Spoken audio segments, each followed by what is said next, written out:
Bonjour et bonsoir à tous, je suis avec vous dans cette chaîne.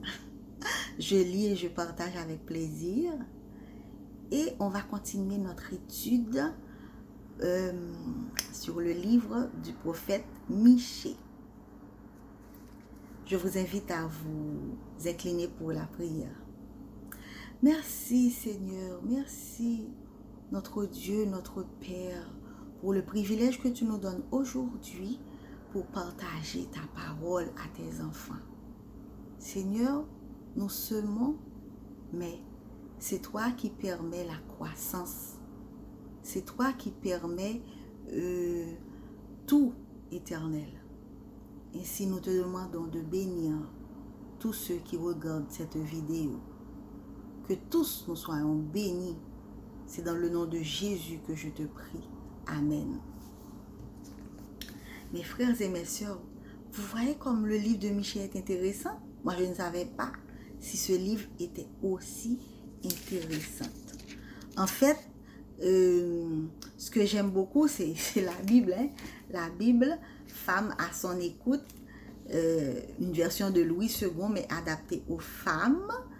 En fait, la Bible reste telle qu'elle est, ok? On n'a rien ajouté sur les textes de la Bible, mais on met des petits, comment je pourrais dire ça, des petites réflexions à côté par rapport au texte de la Bible. Alors, c'est ce qu'on a fait depuis. On a réfléchi sur un sujet d'intérêt personnel et la dernière fois, on a parlé de comment surmonter notre tendance à nous inquiéter, parce que nous nous inquiétons beaucoup. Alors, le livre de Michée, dans Michée 5, nous aide à garder espoir. À garder espoir. Au-delà de l'inquiétude, nous devons agir, nous devons avoir confiance en l'avenir. Et c'est ce que Michée avait exhorté au peuple d'Israël. Il lui a dit, bientôt viendra un Messie qui va ramener la paix. Alors aujourd'hui, dans ce monde bouleversé, dans ce monde chargé de problèmes et de difficultés, la paix viendra. Donc, ayez confiance en l'avenir. Parce que c'est l'Éternel qui a parlé. Ces paroles-là sont puissantes. Hein? À chaque fois que le prophète dit quelque chose de la part de l'Éternel, il ajoute, c'est moi l'Éternel qui a parlé. Ah, en tout cas, on va continuer notre étude. Et aujourd'hui, nous allons parler d'un autre thème qui est abordé dans le livre de Michée. Vous savez c'est quoi? Donc, à la suite de l'annonce du Messie qui va venir, Dieu commence aussi à parler des choses qui se passent que l'il pas aimé. Il dit, j'exterminerai les villes de ton pays. Ça c'est dans Michée 5, verset 10. Ok, on va commencer au verset 9. Il est dit, en ce jour-là, dit l'Éternel, j'exterminerai du milieu de toi tes chevaux et je détruirai tes chars. Là, il parle à tous les adversaires, à tous ses adversaires, ses ennemis. C'est pas à ses enfants qu'il parle. Ok? Donc, il parle à tous ceux qui décident de ne pas le servir. C'est-à-dire Dieu. Dieu parle à tous les méchants, à tous ses ennemis. J'exterminerai du milieu de toi tes chevaux et je détruirai tes chars. J'exterminerai les villes de ton pays et je renverserai toutes tes forteresses. J'exterminerai de ta main les enchantements et tu n'auras plus de magiciens. J'exterminerai du milieu de toi tes idoles et tes statues et tu ne te prosterneras plus devant l'ouvrage de tes mains. J'exterminerai du milieu de toi tes idoles d'Astarté et je détruirai tes villes. J'exercerai ma vengeance avec colère, avec fureur sur les nations qui n'ont pas écouter. Voilà, l'oracle de l'Éternel a parlé, mais il y a des nations qui choisissent de ne pas écouter. En sorte que, qu'est-ce que Dieu va faire? Il va détruire. Il va les détruire. Il va détruire tous ceux qui décident de ne pas écouter la voix de l'Éternel. Alors, nous allons parler d'un sujet d'intérêt personnel, notre vie spirituelle. La question qui est posée, qui est souvent posée par certains jeunes, par certaines personnes dans notre temps, jusqu'à présent, puis-je lire mon horoscope, m'intéresser à mon signe astrologique, me faire lire les lignes de la main et me servir d'une planche Ouija? Bon, moi personnellement, je ne connais pas ce que c'est qu'une planche Ouija, mais bon, probablement vous en avez déjà entendu parler. Mais bon, vous savez, dans les journaux, on donne des pages d'horoscopes, etc. Certaines personnes probablement ont eu la chance de faire lire les traces de leurs mains, tout ça. Donc, la question qui se pose, est-ce que je peux faire ces choses? Est-ce que je peux lire mon horoscope? M'intéresser à mon signe astrologique? Excusez-moi si je rigole, désolée. Parce que je sais que pour certaines personnes, c'est une question très sérieuse, ok? Je suis vraiment désolée d'avoir rigolé un peu. Mais est-ce que je peux lire mon horoscope? Est-ce que je peux m'intéresser à mon signe astrologique, me faire lire les lignes de la main et me servir d'une planche Ouija?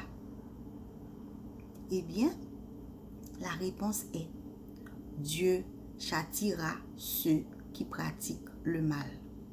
Parce que déjà, cette liste de choses fait partie de ceux qui pratiquent le mal. Ok? C'est des pratiques mauvaises. Dieu n'aime pas ça parce que il veut être le seul à être adoré, à être vénéré. Alors, si tu t'adonnes à ces activités, tu n'es pas en train de l'inviter dans ta vie. Ok? Donc, voilà ce qui est dit à propos de cette question. Dans notre monde actuel, nous sommes assaillis par le mal. Des femmes se font violer, des adolescents sont tués par balles dans leur lycée, des bébés sont abandonnés dans des sacs poubelles, des gens sont massacrés parce qu'ils ne sont pas de la même race que leurs agresseurs. Tout cela apparaît à la télévision et sur Internet. Mais le livre de Michée aborde une autre sorte de mal. Le fait que les Israélites prédisaient l'avenir, s'adonnaient à la sorcellerie et adoraient des idoles. Les Israélites faisaient ça. Ils avaient délibérément choisi de cesser d'obéir à Dieu pour se courber devant des statues de pierre. Alors, Dieu ne fait pas de mystère à ce sujet. Il ne tolérera jamais ce genre de pratique. Ceux qui font le mal courent au désastre. La colère divine ne doit pas être prise à la légère. Aussi, si vous voyez autour de vous des gens qui pêchent impunément, sachez que leur succès n'est que temporaire et que Dieu les frappera. Toutefois, ne vous contentez pas de montrer les autres du doigt. Remettez-vous vous-même en question. Pratiquez-vous des choses qui ne plaisent pas à Dieu? Si oui, pourquoi ne pas les extirper de votre vie une bonne fois pour toutes, dès aujourd'hui? Il est dit dans Michée 5, verset 14, « Dans ma colère et ma fureur, je ferai payer toutes les nations qui ne m'auront pas obéi. » Mes amis, avant d'avancer vers le défi du jour, je vais prendre le temps de de réfléchir avec vous un peu. Vous voyez, il est dit, si vous voyez autour de vous des gens qui pêchent impunément, sachez que leur succès n'est que temporaire. Ok, nous connaissons que le succès est temporaire, certes, bon Dieu a frappé, certes, mais vous, qu'est-ce que vous devez faire? C'est pas les montrer du doigt, c'est pas les juger.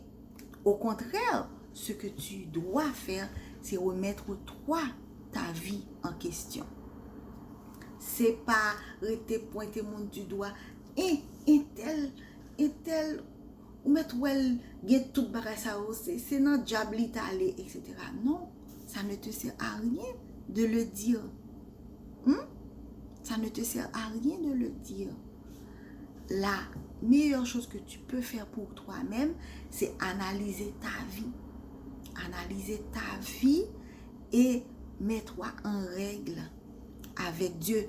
Parce que ça me fait penser à la parole que quelqu'un m'avait dit. Tu n'as aucun pouvoir sur les autres. Tu n'as aucun pouvoir sur les autres. Une seule personne sur laquelle tu as le pouvoir, c'est sur toi-même. Ok? Dès que tu prends la décision de changer ton fusil d'épaule, c'est déjà une façon pour toi d'agir pour toi-même. Car il est dit, le salut est personnel.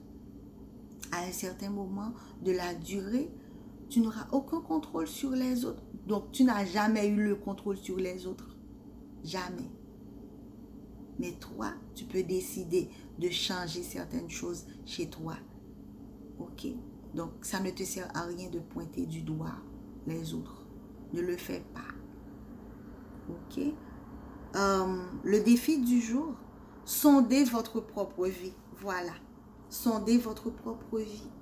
Est-ce qu'il y a des domaines à nettoyer pour en ôter le mal? Que devez-vous faire pour que Dieu ne vous dise pas, tu as refusé de m'obéir?